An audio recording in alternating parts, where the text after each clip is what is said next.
Lucas capítulo 2, capítulo 24, no versículo 49. Por favor. Lucas 24, 49, irmãos. Diz assim a palavra do Senhor: Eis que envio sobre vós a promessa de meu Pai. Permaneçam, pois, na cidade, até que vocês sejam revestidos do poder que vem do alto. O tema da nossa reflexão nessa noite é semeando na promessa. Repita comigo e diga: semeando na promessa. Você tem promessa de Deus para a sua vida? Se você não tem, a Bíblia tem promessa de Deus para você, se você não sabe. A Bíblia promete para você saúde divina, a Bíblia promete para você prosperidade, a Bíblia promete para você salvação, amém, amados? A Bíblia promete para você realização de sonhos, amém? Tudo isso são promessas de Deus para as nossas vidas. Mas o texto que eu li fala de uma promessa, que Jesus está falando aqui de uma promessa do Pai. Que promessa era essa? De os discípulos serem revestidos pelo poder de Deus, através do revestimento do Espírito Santo.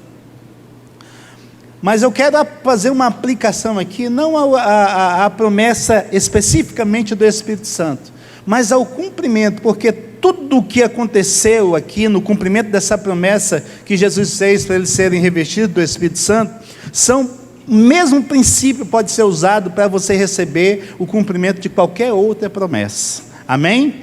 Qualquer outra promessa que você esteja colocando aí diante de Deus, dentro da tua necessidade, se você aplicar os princípios que eu vou ensinar aqui, você vai alcançar em nome de Jesus, amém, queridos? Mas sempre existe um tempo entre a promessa e a realização da promessa. E é nesse período, irmãos, que é necessário ter atitudes de acordo com os princípios de Deus. Se há uma promessa para ser realizada na tua vida, desde que você recebeu essa promessa, que foi despertado essa promessa no teu espírito, há um tempo entre o momento que você recebeu e o cumprimento dessa promessa, amém?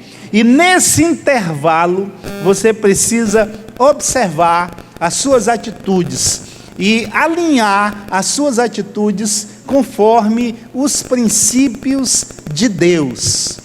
O Senhor está aqui falando aos discípulos, Jesus está falando aos discípulos, e está dizendo: olha, eu vou enviar, eu envio sobre vós a promessa do meu Pai. Existe uma promessa de revestimento de poder na vida de vocês, e isso vai ser enviado, se preparem, né? Deus está falando nessa noite: olha, existe uma promessa na tua vida de prosperidade, vai acontecer, se prepare. Existe uma promessa, você não está gozando de plena saúde, mas a promessa de Deus na tua vida é a manifestação do Jeová Jireh, o Deus, Jeová Rafa, o Deus que dá saúde, o Deus da saúde, amém? O Deus que cura, Ele vai se manifestar na sua vida, amém, amados? Se há alguma coisa que você está esperando receber de Deus, meu irmão, foca nessa promessa, porque ela vai chegar.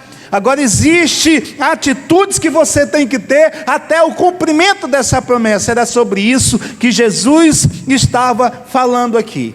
E a primeira coisa que eu quero falar para você é que é necessário crer na promessa. Diga: crer na promessa. É necessário crer na promessa, porque se você não crer na promessa, ela nunca vai se cumprir. Nunca vai se cumprir. É necessário crer. Olha o que está escrito em Atos dos Apóstolos 1, do versículo 4 ao 8. Eu quero ler para você. Num desses encontros, enquanto comia com eles, deu-lhes esta ordem: não saiam de Jerusalém até que o Espírito Santo venha sobre vocês em cumprimento da promessa do Pai, conforme eu disse a vocês. Pois, na verdade, João batizou com água, mas vocês serão batizados com o Espírito Santo dentro de poucos dias. Então lhe perguntaram: é agora que o Senhor vai restaurar o reino para o povo de Israel? Não cabe a vocês saber a ocasião ou as datas que o Pai determinou pela sua própria autoridade. Respondeu Jesus: mas quando o Espírito Santo descer sobre vocês, receberão poder para serem minhas testemunhas tanto em Jerusalém, como em toda a Judeia e Samaria e até os confins da terra. Era necessário eles receberem o Espírito Santo, irmãos, primeiro para eles serem governados por Deus, segundo para eles exercerem o governo de Deus, amém? Era necessário eles receberem, mas algo que Jesus está ensinando aqui é eles não perderem o foco da promessa. Como é que não se perde o foco da promessa? Como é que a gente não perde o foco de alguma coisa que a gente quer realizar na nossa vida, irmãos? Falando, pensando, compartilhando, não esquecendo, amém?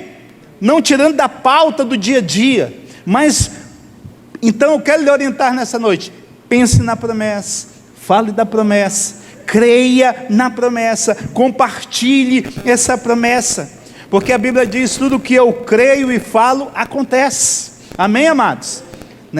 O espírito da fé, o que é o espírito da fé? Já ensinei tantas vezes aqui, o espírito da fé é crer com o coração e falar com a boca. Esse é o espírito da fé que Paulo fala, amém? Então, se nós queremos que as promessas do Senhor se cumpram na nossa vida, nós temos que falar dessas promessas. Deus prometeu, Deus vai cumprir, mas isso tem que ser, eu tenho que alimentar a minha fé em cima disso. Como é isso? Falando sobre isso. Então os discípulos começaram a falar da promessa, a crer na promessa, a alimentar o assunto do Espírito Santo. Então aquilo que você quer receber de Deus, comece a falar disso. E já creia, meu irmão, que já aconteceu, já creia que lhe pertence, amém? Porque o Senhor já nos abençoou com todas as bênçãos, todas as bênçãos espirituais nos lugares celestiais em Cristo, elas já nos pertencem. Nós precisamos só tomar posse no reino espiritual, amém? Trazer do espiritual para o físico, e isso é por meio da fé. Então fale daquilo que você quer receber de Deus, compartilhe daquilo que você recebeu de Deus, creia que isso é para você. Você está doente? Meu irmão, diga que essa doença não é sua, e não é, a Bíblia diz que não é. Por quê? Porque você foi feito para ser templo, morada, casa do Espírito Santo, e não de doença, amém, amados?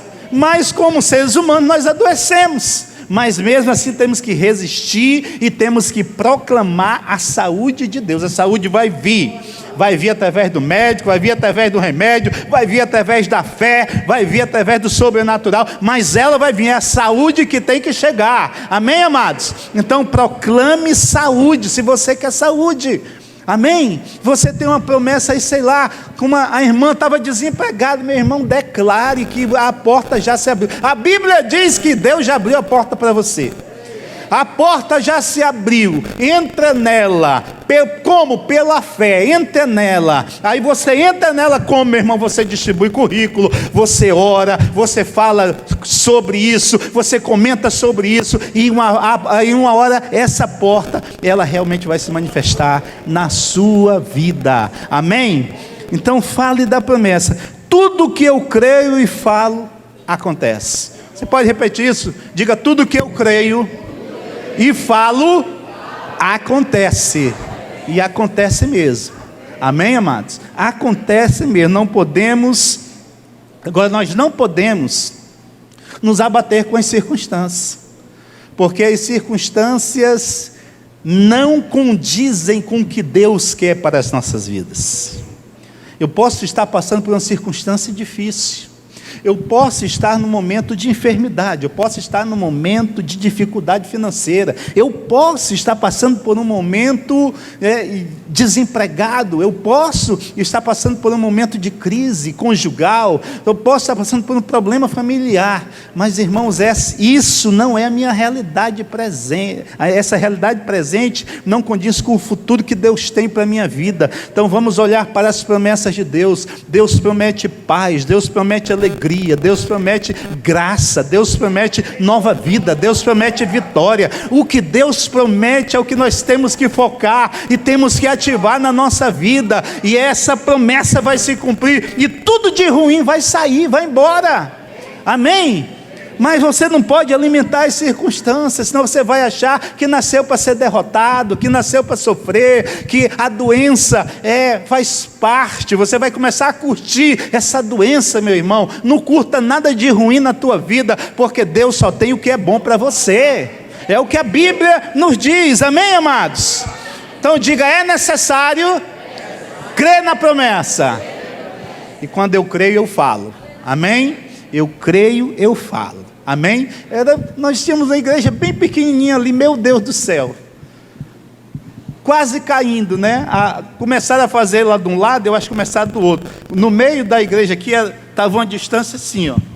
As paredes iam passar uma pela outra.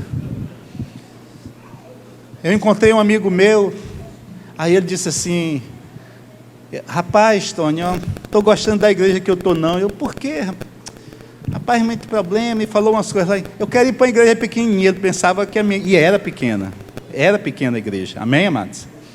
Mas ele estava vendo essa igreja pequena. Ele disse, eu quero ir para a igreja pequena. Eu disse, então não é para mim não, porque a minha igreja é grande. A minha igreja é uma multidão. Mas eu não tinha multidão, mas eu já estava vendo as multidões. E hoje eu não vejo a multidão aqui na igreja, eu vejo muitas igrejas. Amém, amados? Eu tenho que crer na promessa. Se você não crer na promessa, você não sai da situação que você está vivendo nunca. Mas se você crer, você rompe, você avança e você cresce. Amém, amados? Aleluia, louvado seja Deus. Segundo, é necessário eu caminhar em direção à promessa. É necessário eu caminhar em direção à promessa. Atos 1, 12 em diante diz assim, ouçam com atenção. Eles estavam no Monte das Oliveiras quando isto aconteceu, de modo que caminharam cerca de 1 quilômetro de volta para Jerusalém. Quando chegaram, subiram ao cômodo do andar superior, na casa onde se reuniam. Esta é a lista dos que se achavam presentes ali: Pedro, João, Tiago, André, Filipe, Tomé, Bartolomeu e Mateus, Tiago, filho de Alfeu, Simão, também chamado Zelote, e Judas, filho de Tiago. Todos estes perseveraram em oração com as mulheres, com Maria, a mãe de Jesus, e com os irmãos de Jesus. Ao todo eram 120, está citando aqui só os cabeças. 120 pessoas foram para onde? Para onde Jesus disse que ia ser derramado o Espírito. Eles foram para o local da promessa. Eles caminharam em direção à promessa. Então, é necessário caminhar em direção à promessa. Para onde é que a promessa está apontando? Eu tenho que caminhar em direção à promessa. Amém, amados? Eles saíram do Monte das Oliveiras e foram para Jerusalém. Então o destino era Jerusalém. Lá Deus iria cumprir, né? Eles oraram unanimemente, ativando a promessa. Quando eu estou caminhando em direção à promessa, eu tenho vida de oração, eu apresento ao Senhor, eu creio, eu falo sobre isso, irmãos. Creia e ore, declare o cumprimento dessa promessa na sua vida, porque vai acontecer. Amém? Porque quando nós estamos caminhando em direção à promessa, orando, nós estamos ativando. Nós estamos ativando. E alguém disse, quando nós caminhamos em direção a um alvo, nós vamos chegar lá, caminhando. Mas se nessa direção nós orarmos nesse caminho, nós não vamos mais caminhar, nós vamos voar em direção ao cumprimento da promessa, do alvo que nós queremos alcançar. Então eles obedeceram, eles seguiram ali a orientação, e Deus te orienta nessa noite, e Deus quer cumprir as promessas dele na sua vida, mas caminhe em direção à promessa. Deus às vezes aponta um caminho, irmãos, e nós queremos ir para outro. e nós buscamos outro caminho. Lembra de Jonas? Jonas, Deus manda ele ir para um lugar e ele quer ir para o outro, e muitas vezes nós estamos fazendo isso, e isso dificulta nós alcançarmos as vitórias que Deus tem para a nossa vida. Isso às vezes faz com que demore mais o cumprimento da promessa. Mas quando nós ativamos através de oração, através da fé, através da caminhada em direção à promessa, corre em direção à promessa. Amém, amados? Olha, nós trabalhamos em células, e eu me tornei especialista em igreja em células. Mas no início eu não sabia de nada, mandei buscar tudo quanto era livro, nem entendia que tinha estratégias diferentes, ninguém sabia disso, a gente não tinha esse conhecimento. Então mandei buscar livro de tudo quanto foi jeito, mas depois compreendi, então nós alinhamos a estratégia que nós queríamos trabalhar, né? E nós sempre trabalhamos. Mas como é que a gente se torna especialista numa área? Quando nós nos empenhamos e caminhamos em direção a essa área. Então, onde tinha congresso, viajava para ir para congresso, participar de todos os seminários aqui, de igreja e células, buscava, estudava, mandava buscar mais livro, me tornei um especialista. Isso é caminhar em direção à promessa. Agora, se você não fizer nada e ficar naquela, Deus falou, Deus vai cumprir. Deus falou e Deus vai cumprir, mas Ele vai cumprir mais rápido se você caminhar em direção à orientação que Ele te dá. Perceba que Ele nos dá a orientação. Ele orientou aqui os discípulos, disseram: vocês vão para onde? Para Jerusalém. Assim um grupo disse: não, vocês não acham melhor a gente ir lá para Jericó? Que lá Deus manifestou, Jesus curou. Será que não é melhor ir para Jericó? E se eles fossem para Jericó? Não ia acontecer nada, porque a direção do cumprimento da promessa era o quê? Jerusalém. Deus vai te dar direções na tua vida, em todas as áreas da tua vida, para você vencer, para você se dar bem, querido. Creia nisso, amém? Deus nos orienta, Deus nos direciona, amém? É necessário, irmãos, é necessário caminhar em direção à promessa. E terceiro e último, para a gente encerrar, é necessário crer que você faz parte do cumprimento da promessa. Você faz parte do cumprimento da promessa, amém? Nós somos, a Bíblia diz que nós somos a descendência de Abraão, Isaque e Jacó. A Bíblia não diz isso? Amém? Então todas as promessas que tinha para Abraão, Isaque e Jacó, ela nos pertence, de sermos benditos aonde nós chegarmos. A bênção nos alcançou, e a bênção permanece na nossa vida. Aonde nós chegarmos, nós somos bênção, amém? Aqueles que nos abençoam serão abençoados, aqueles que nos amaldiçoam serão amaldiçoados. São promessas que Deus fez para Abraão, e que essas promessas nos pertencem também, porque nós somos da mesma descendência, amém, amados? Mas nós precisamos conhecer essas promessas, porque aquilo que você não conhece, você não conquista, amém? Aquilo que você não conhece, você não conquista. Você precisa conhecer as promessas que estão à sua disposição, porque se você conhecer, você se apropria, você começa a ativá-las na sua vida, amém, amados? Olha, Jesus, quando entrou no templo, o que foi que ele disse?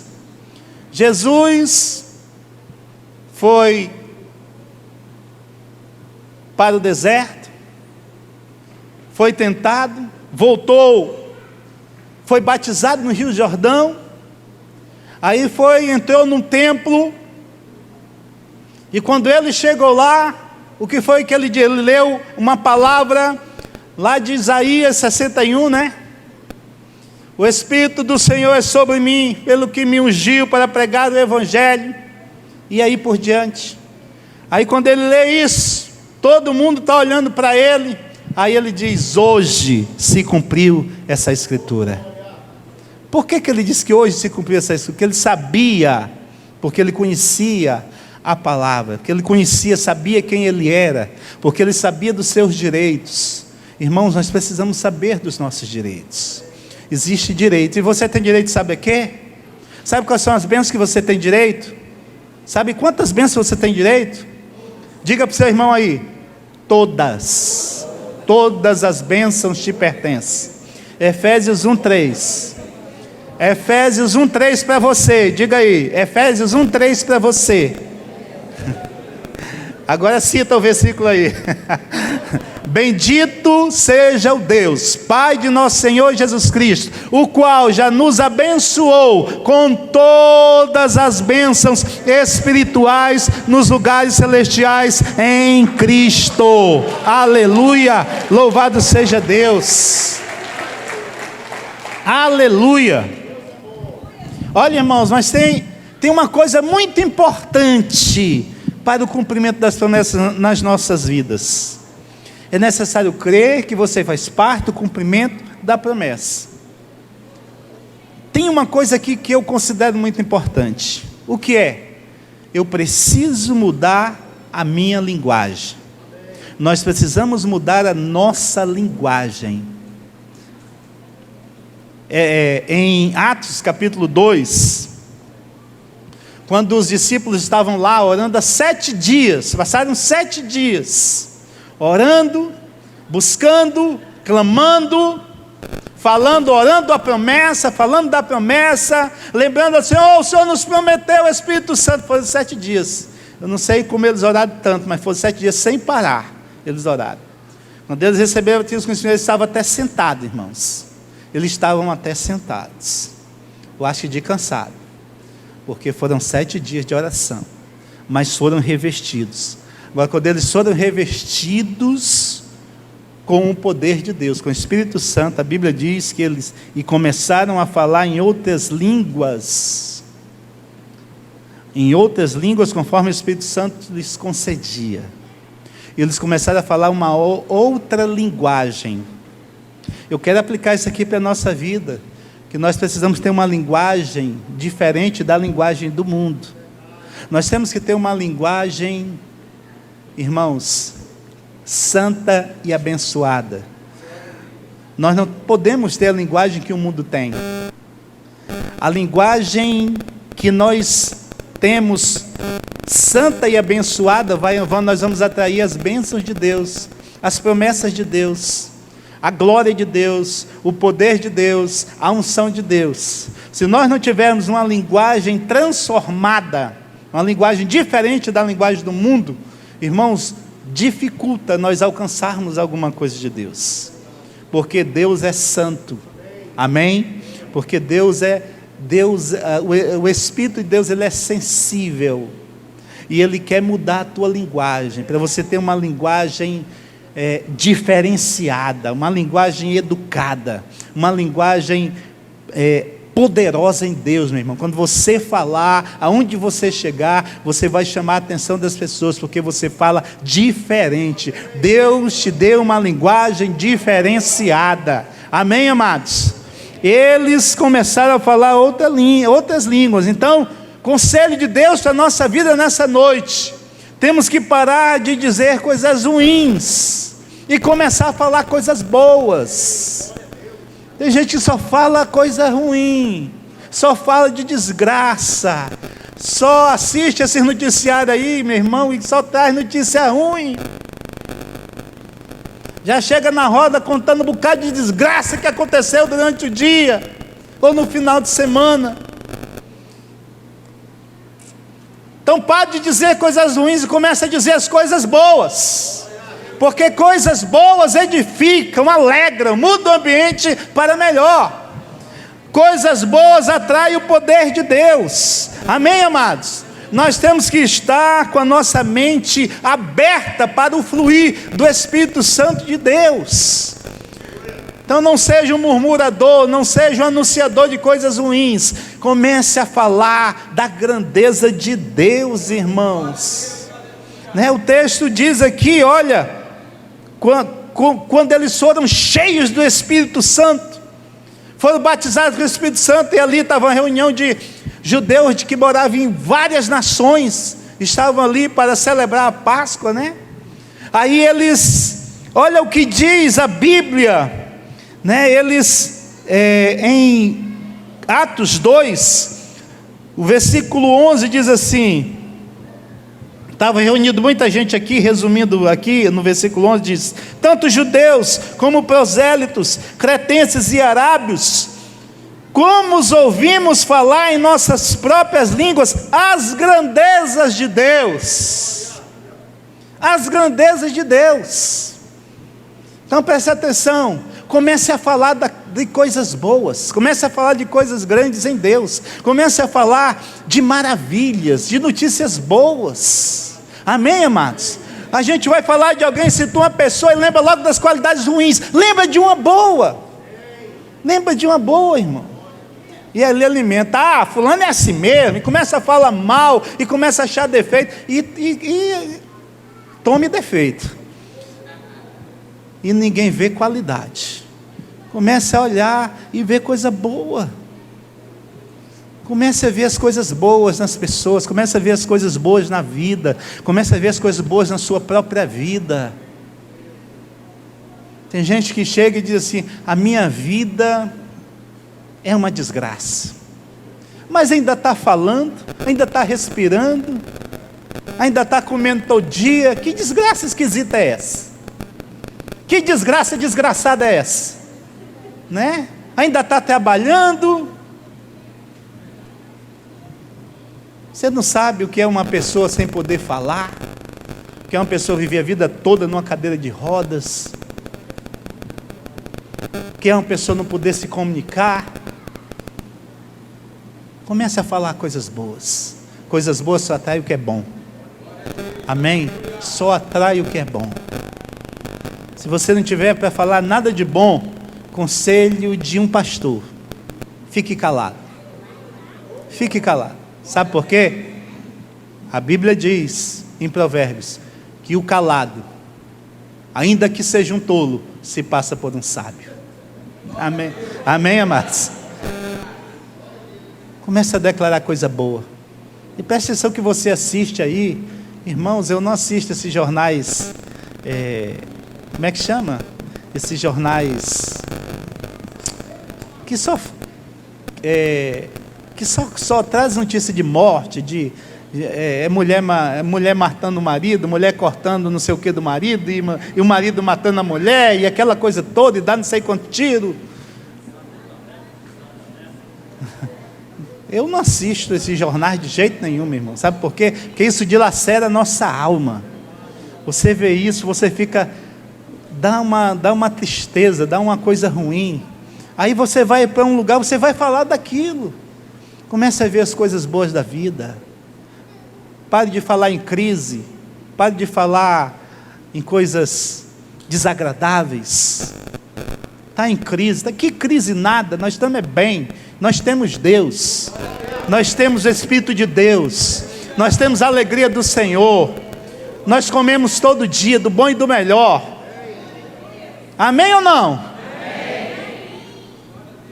Nós somos filhos de Deus. Está ruim. Olha, semana passada eu fui ali na Anita Garibaldi, onde eu me alfabetizei. Estudei o primário lá.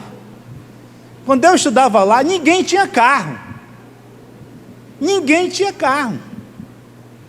Nem um funcionário tinha carro. Não tinha nem lugar onde pôr carro, para tu ver como é que era a visão. Não tinha. Aí eu fui lá levar uma Bíblia para uma amiga minha lá, missionária. Cheguei lá, rapaz, eu tive que estacionar um pouco distante, porque não tinha lugar no estacionamento todo da frente, não tinha lugar nas laterais da rua, na outra rua, tudo carro de funcionário. Como é que o professor daquela época não tinha nada, e os professores de hoje têm tantas condições, e vivem reclamando? Não reclame, você serve a Deus, é Deus que cuida da tua providência, e Ele garante que nada te faltará, porque Ele é o Jeová Jiré. Você serve ao Jeová Jiré, meu irmão. Então nós não podemos entrar nessa onda não, aleluia. Amém, amados? Quando nós chegamos na igreja, irmãos, era a igrejinha pequena lá, né? 100 e poucas bicicletas. Era uma luta para entrar na igreja, meu irmão, de tanta bicicleta. E ainda roubavam, né? Ainda roubavam. Hoje não tem uma bicicleta aí na frente, está cheio de carro. Está cheio de carro lá, está cheio de carro aqui, está cheio de carro. E você que não tem, eu profetizo o melhor para a sua vida. Amém? Que crise é essa? Até que existe uma crise, mas essa crise não nos afeta, porque nós não dependemos do mundo, nós dependemos dele. Ele é o que nos sustenta, Ele é quem nos abençoa, é Ele quem abre as portas para a nossa vida, é Ele quem nos dá o sustento. Amém? Se preciso for, meu irmão, vai acontecer como aconteceu com o profeta Elias. Deus vai mandar os corvos levar pão no bico para ele se alimentar. Se preciso for, Deus vai mandar pássaro trazer comida para você. Amém? Aleluia. Te coloca em pé em nome de Jesus. O Senhor faz uma promessa. Olha a promessa que o Senhor faz em Isaías 1,19. Ouça com bastante atenção. Quero que você saia desse lugar motivado. Ouça com bastante atenção. Isaías 1,19. Se quiserdes e me ouvirdes. Se quiserdes e me ouvirdes. Isso aqui no original é assim: se você me ouvir e me obedecer, seguir minhas orientações, Deus falando, sabe o que é que vai acontecer? A resposta está depois da vírgula. Comereis o melhor desta terra. O melhor da terra não é para o ímpio, o melhor da terra não são para os políticos ímpios, o melhor da terra são para os filhos de Deus. Quem é filho de Deus aqui, diga glória a Deus. O melhor dessa terra é para você, amém, amados? Amém, queridos? E o irmão está ao seu lado, o melhor dessa terra é para você, meu irmão. Aleluia. O melhor dessa terra é para você que é filho. O melhor é para os filhos, não é não? O pai não deixa de comer às vezes para dar o melhor para o filho. Quem é pai aqui? Deus é o nosso pai, meu irmão. O melhor é para você que é filho. Aleluia. Feche teus olhos em nome de Jesus. Incline sua cabeça em reverência a Deus.